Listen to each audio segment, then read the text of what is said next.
जगह पर हम कथाएं कर रहे हैं केवल धर्मांतरण रोकने के लिए ही, और एक नई विचारधारा हमने प्रारंभ की है। बागेश्वर धाम भारत की पहली ऐसी व्यासपीठ है जहां पर हर 1-2 महीने के अंदर 3 दिन की कथा वनवासी क्षेत्रों में जो सॉफ्ट कॉर्नर वाले लोग हैं, बहुत ही भोले भाले लोग हैं, उनको जो मिशनरी वाले लोग अटैक करके उनको लालच दे करके धर्मांतरण करवा रहे हैं, उनके बीच जाकर हमने वनवास में जाकर कथा करने का संकल्प लिया। भगवान की कृपा से सक्सेसफुल मिशन है। जहाँ कथा की वहाँ 15 परिवार वापस लाए, दूसरी जगह कथा की वहाँ से 160 परिवार, दमोह मध्य प्रदेश के पूरे देश में चर्चा हुई थी, 160 परिवार उनको पुनः हिंदू धर्म में वापस करवाए। हम सब हिंदुओं की एकता न होने के कारण उसका यह लाभ और फायदा उठाते हैं। अभी हिंदू जागना प्रारंभ हुए, जिसका परिणाम यह है कि चाहे वो मूवी वाले हों, चाहे वो नेता हों, अथवा वह साधु संत हों, अथवा कोई भी हो, जो धर्म विरोधी कार्य कर रहे सनातन विरोधी, अब उनको मुंह की खानी पड़ रही है और धीरे धीरे हिंदुत्व जगेगा। हमें भरोसा है हिंदू जागा है, जाग रहा और जगेगा, और ये मिलिच्छों का राज भगेगा। सनातनीय व्यक्तियों की कभी भी विचारधारा कभी भी हिंसात्मक नहीं रही। हम लोग सब सनातनी पूर्णतया अहिंसावादी हैं, परंतु हर बार सनातनी हिंदुओं के देवी देवताओं को ही टारगेट इसलिए बनाया जाता क्योंकि हम लोग बड़े भोले भाले लोग हैं, हम लोग अहिंसा पर भरोसा रखने वाले लोग हैं। हम उन मूवी वालों से ये कहेंगे आपके माध्यम से उनके बाप में दम हो तो किसी दूसरे धर्म के भगवान के खिलाफ बना दें, भारत में रहना मुश्किल हो जाए। नागपुर में पहले उस पूरे विषय को हम क्लियर कर देते हैं और इसको जरूर उन तक पहुंचा दीजिए। हमारे पास तो उनकी चुनौती बाद में आई है, हमारी बात आपसे प्रार्थना पूरी मीडिया से। पहली बात तो ये प्रत्येक मीडिया वाले और प्रत्येक व्यक्ति और जो भी वो अमुक हैं तथाकथित, उनसे आई रिक्वेस्ट कि हम बीच में कथा छोड़कर भागे ये बोलना बंद कर दें। हमारी कथा 7 दिन तक की ही थी, उसका स्क्रीनशॉट 3 तारीख का न्यूज पर बागेश्वर धाम ऑफिशियल पेज पर 3 जनवरी को पहले से ही डेट घोषित कर दी थी कि हम केवल 7 दिन की कथा करेंगे, क्योंकि हमारे गुरुदेव का जन्मोत्सव था और आगामी सभी कथाएं 7-7 दिन की 2-2 दिन घटाई गई, क्योंकि फरवरी में हमारे यहाँ यज्ञ है।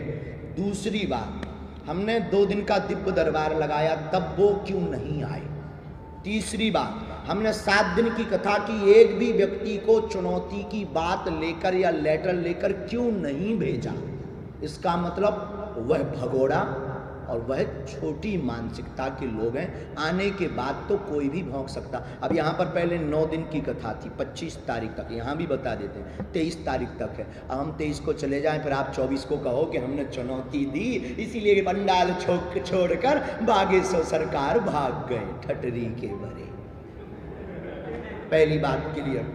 दूसरी बात, हम दंगा या हमारी भाषा बहुत सीमित और सुरक्षित है, पर हम शस्त्र शास्त्र दोनों जानते हैं, क्योंकि हम सनातनी हैं और हमारे सनातन में शस्त्र शास्त्र दोनों की मर्यादा ठीक से आती है और हमें बालाजी ने चुना ही इसीलिए, न दावा न बुलावा। तीसरी बात, हम अंधविश्वास कब फैला रहे, जब दक्षिणा ही नहीं लेते। तो अंधविश्वास कैसा, जब हम कोई रुपया नहीं लेते, शुल्क नहीं लेते, निःशुल्क में जो हमारे पास कृपा है उसका प्रचार गुरु कृपा से कर रहे हैं। हमें हनुमान जी ने चुना है। हम ये तो कहते नहीं कि हम चमत्कारी आदमी हैं, ये भी नहीं कहते कि हम ईश्वर हैं, हम ये भी नहीं कहते कि हम कोई समस्या दूर कर सकते हैं, पर हम ये कहते हैं कि हमारा इष्ट दूर कर सकता है। जैसे माता पिता अपने पुत्र की तबीयत खराब होने पर प्रार्थना करता है, तो हम गुरु के नाते पूरे विश्व की प्रार्थना करते हैं। तो जोरदार भारतीय क्रिकेटर क्या नाम पता, विराट कोहली, हमको न्यूज बताए थे एक दिन, वृंदावन गए और हमें बहुत गदगदता है कि कोई इतना विनम्र सापत्नी सहित गए। बाबा नीम करोली जी और वृंदावन के पूज्य दिव्य संत बड़े परिचित हैं।